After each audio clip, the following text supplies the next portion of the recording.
Hi Sagittarius, welcome in this is your reading. Be open-minded, hindi halos lahat makaka-resonate sa'yo. Piliin lamang. Then thank you nga po pala sa mga nagsusubscribe at sa mga bumabalik. Welcome po kayo. Then start na po tayo, no? Tingnan lang natin kung ano yung mensahe para sa'yo. Sa mga nangangailangan ng mensahe. Tingnan natin.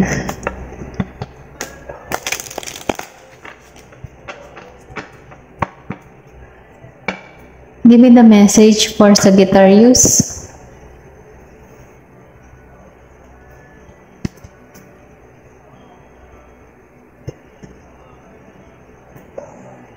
Okay.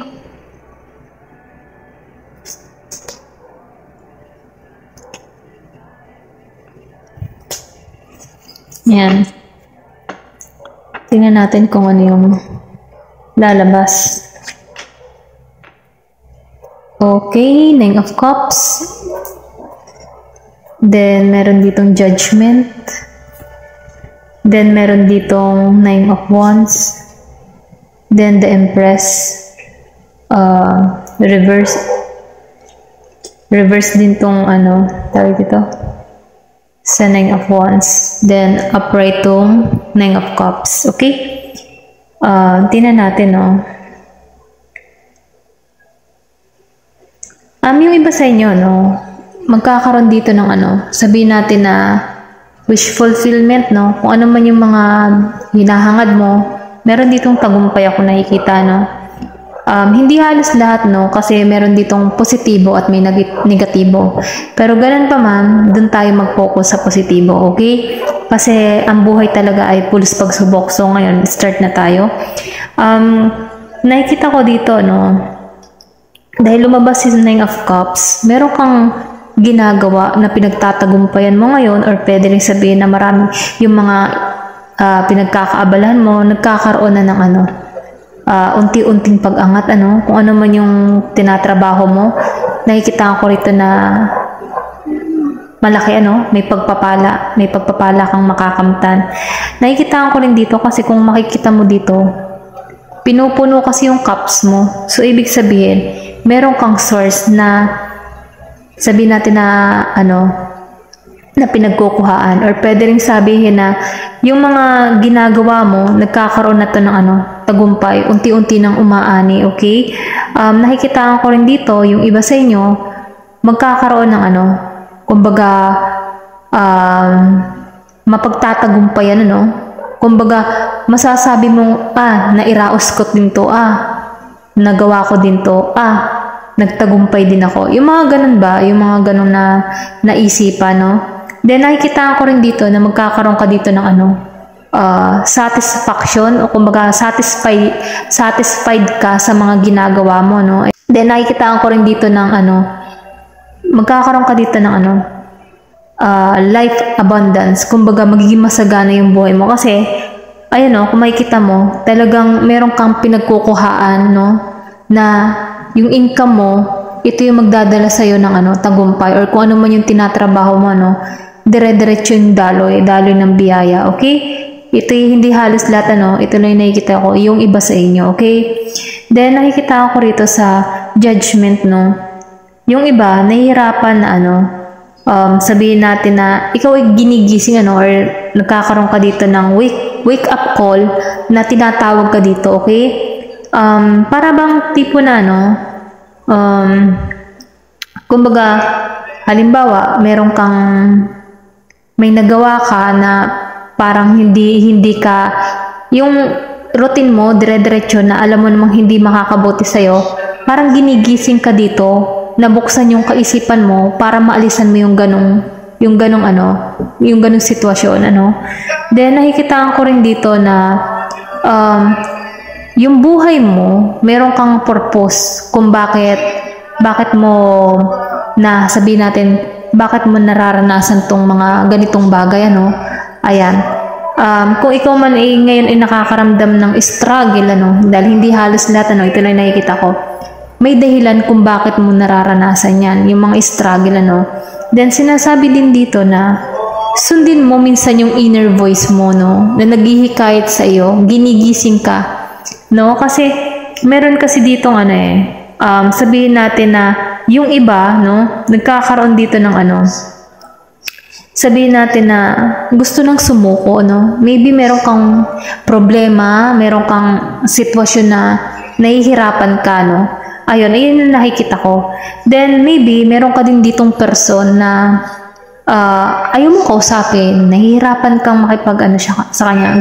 Galit. Minahita akong galit Okay? Hindi ko masasabi na lahat ito sasakto sa inyo. Dahil yung iba sa inyo, may person na nagkaroon ng away, okay? Then, dahil doon, nagkakaroon dito ng nagmamatigas yung isa. Kumbaga, at yung isa, nagiging defensive. Kumbaga, nagmamatigas at nagiging defensive, dahil ayaw nitong makipagkasundo, okay? Ito lang yung nakikita ko. Dahil lumabas si Nine of Wands reverse. Then, sinabayan pa ni Judgment. So, ibig sabihin, magkakaroon ka dito ng final decision sa inyong sitwasyon ng person mo. Okay? Then, ginigising ka dito na harapin yung person mo, Kung halimbawa, meron siyang nagawang pagkakamali sa iyo, ito na yung time para sabihin mo kung ano talaga yung mga nais ng puso mo, Kasi, nagkakaroon ka dito na ng panghuhusga. Kumbaga, dito ka ginigising na kailangan mo ng ikat, or kung di mo naman, ang ibig ko sabihin, kailangan mo na ikat yung person mo kung hindi ito nakakatulong sa iyo, or kung naapektuhan ka, kung nakakaramdam ka ng struggle, kailangan mo na ikat. Kumbaga, dito pumapasok yung judgment na ginigising ka dito. Pinapaunawa sa iyo na huwag kang manatili sa ganong posisyon. Or kung hindi naman, na ganun yung sitwasyon mo, dahil lumabas si judgment, binibigyan ka dito ng linaw na maybe meron kang hobby na hindi maganda, ginigising ka dito. Natanggalan yung ganung hobby, okay? Then, dahil lumabas si the Empress reverse, so ibig sabihin, meron ditong tao na hindi pa siya matured mag-isip. Kumbaga, andun pa siya sa explore, ganyan, immature pa mag-isip. Kahit nararanasan niya na yung mga ganito, yung pattern na sinusunod niya, yun at yun pa din. Kumbaga, nahihirapan siyang tanggalan. Maybe dahil itong taong ito, pwedeng sabihin ikaw o yung person mo, Kasi meron siyang naka-reverse pa the Empress Ibig sabihin, hindi pa to nagseseryoso, okay? Ito yung tipo ng tao na ang energy na to, yung mga bata ba? Yung, alam mo, yung yung pa-play, yung playboy, playgirl, mga ganyan. Hindi pa to nagseseryoso, mga ganon. Yung tipo na pa-easy-easy lang. Wala yung tipo na ang buhay by go to the flow lamang. Walang direction, walang plano. Kumbaga, kung ganito ka sa isang relasyon na ganito, wala siyang plano para sa'yo. Okay? Yun lang yun.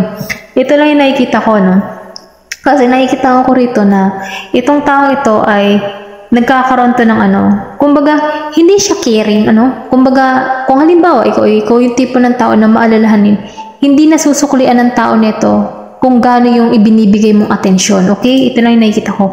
Kasi nakikita ko rin dito na, itong person na to, naka-block kasi, kumbaga, naka-block yung creativity nito, kumbaga yung pagiging malikhain para sa inyong dalawa, naka-block. Wala kasi siya sa ganun. Hindi siya nakatuon sa family or sa relasyon, okay? Kasi itong tao ito, gusto niya mag-explore, gusto niya maka-experience ng marami, or pwede rin maka-experience pa ng iba, mga ganun ba? Hindi pa to handa, okay? Ito na yung nakikita ko. Maybe, kaya lumabas si judgment, kasi ito na yung time para ginigising ka dito, pinauunawa sa iyo, kasi nararamdaman mo sundin mo kung ano yung inner voice na nagsasabi sa iyo, kung kailangan mo na bang ikat o hindi ang tao na to, okay? Ito na yung nakikita ko, pwedeng ikaw o pwedeng yung tao mo, okay? Piliin niya na lamang, Pero ganun pa man, kung maalisan mo ito, dito ka papunta sa tagumpay. Magkakaroon ka dito ng, sabihin natin, masasatisfied ka at magkakaroon ka dito ng kakontentuhan.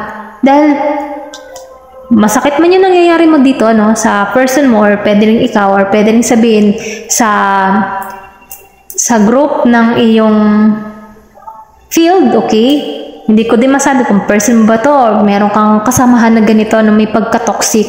Pero ganun pa man, pag nalampasan mo ito, dito ka papunta. sabihin natin na ma-achieve mo lahat ng mga blessing na gusto mong makamit sa iyong buhay. Okay? Ayan, ito lang nakikita ko, no? Maybe may person ka dito na sabihin natin Gemini, meron ka din dito na Pisces, no? Sagittarius, at Pisces. More Pisces, no? Ito lang nakikita ko, no? Ayun, okay? Tingnan pa natin, no? Kung ano pa yung mabibigay na mensahe para sa'yo.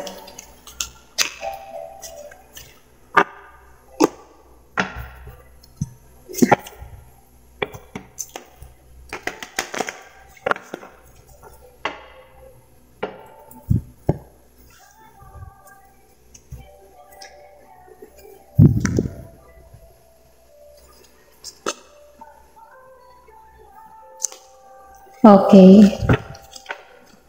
Tingnan natin kung ano yung mensahe sa'yo. Victim. So, lumabas nga talaga ang victim. Kaya siguro, lumabas din yung nag-struggle dito, no? Kasi, sa 9 of Wands, may struggle din victim. Feeling victim ka dito, no? Dahil, kumbaga, dahil lumabas din ng judgment, no? Sa ginawa sa'yo. Kasi may nakita ko ditong galit at ayaw makipagkasundo. Kasi may victim, merong niloko. Ayan. Dito, ito na yung time na saka pumasok si judgment na pinauunawa sa'yo. Nasa sa'yo yung choice kung mananatili ka o hindi. Kung mananatili ka, struggle ang kakaharapin mo. Pero kung hindi, ito ang naghihintay sa'yo. Si 9 of Cups, blessing, success, then growth. Kung makikita mo dito, lalago ka Dahil lumabas tong victim ka dito, sa tao na to, o kung ano man nangyayari sa'yo, no, dito ka victim. Pero lumabas si growth, at lumabas din si 9 of Cups, ibig sabihin may paglago, magtatagumpay ka. Kung ano man yung mga nais mo, magtatagumpay ka. May naghihintay sa'yong buhay ng kasaganahan, tagumpay. Then, masasabi mo na masasakatuparan lahat ng mga pangarap mo, okay? Pero ganun pa man, habang nagtatagumpay ka, may mga chismoso-chismosa sa iyong paligid, may nakasubaybay. Maybe, yung person mo, kasi aalisan mo to pero nasa sa'yo yung choice. Kung nasa ganito ka pang posisyon, nasa iyo yung choice na kung mananatili ka o hindi. Kasi, pag inalisan mo to, dahil mawawalang struggle mo sa buhay, magkakaroon ka ng self-love sa iyong sarili, palalagoy mo yung sarili mo, at dun papasok na may mag-i-stock sa buhay mo, okay? Kasi may nakikita ko ditong stock na nating tingin sa paglago mo, okay? Or maybe, narito ka na sa point na lumalago ka ngayon at merong nakasubaybay sa'yo, may na chismis or sabihin natin mga inggitero at inggitera at mga chismosa na nakatingin sa iyong paglago, okay? Pero ganun pa man hanggang tingin na lamang yung mga tao na yan. Kasi makakamtan mo nga itong 9 of Cups na magkakaroon ka dito ng wish fulfillment sa iyong mga pangarap, okay? Then lumabas si completion. So sinasabi dito, lumabas si victim and completion. Ibig sabihin, may nawala, may namatay, ganyan. So ang kasunod na niyan ay new beginning. Sinasabi dito, after mong mailabas or sabihin natin mapakawalan tong nararamdaman mo, kasi dito kasi lumabas na nagkakaroon ka dito ng struggle, galit, sumusuko ka na, ganon. Pero dahil lumabas ang completion, magkakaroon ka dito ng new beginning. Kung makikita mo, nagluluksa ka sa panahon ngayon dahil feeling mo biktima ka sa sitwasyon na nangyari sa'yo dahil may pangluloko, pero ganun pa man meron dito na gumagabay sa'yo, maybe yung inner voice mo, or pwede rin sabihin na may mahal ka sa buhay na ginagabayan ka, okay, na nawala. Pwede yung lolo, lola, or sabihin natin yung mga mahal mo sa buhay na pumano, ginagabayan ka, okay? Yung pagluluksa or nawala dito sa sitwasyon na to, mayroong bagong darating sa iyo, new beginning. Kaya ka siguro, kaya Kaya ka lalago kasi aalisan mo to, okay? Dahil may naghihintay sa yung pag-asa, panibagong sikat ng araw para sa'yo, para magsimulang muli. Lalago ka dito, no? Ngayon kasi, ramdam mo yung pagiging biktima mo dahil nagluluksa ka nga sa sitwasyon mo ngayon. Kung nararanasan mo to ngayon o kung tapos na to, no? Dito ka papunta. Growth at sa Nine of Cups na maraming blessing na parating sa iyo at masasakatuparan mo lahat ng pangarap mo. Ayun lang maganda yung card mo, no? Kailangan lang medyo susubukin ka lang dito. Nasa yung choice sa sitwasyon mo at alam mo kung ito nga talaga yung istorya mo, okay? Hindi halos lahat makaka-resonate. Ito lang yung nakikita ko, okay? Thank you for watching and love and peace.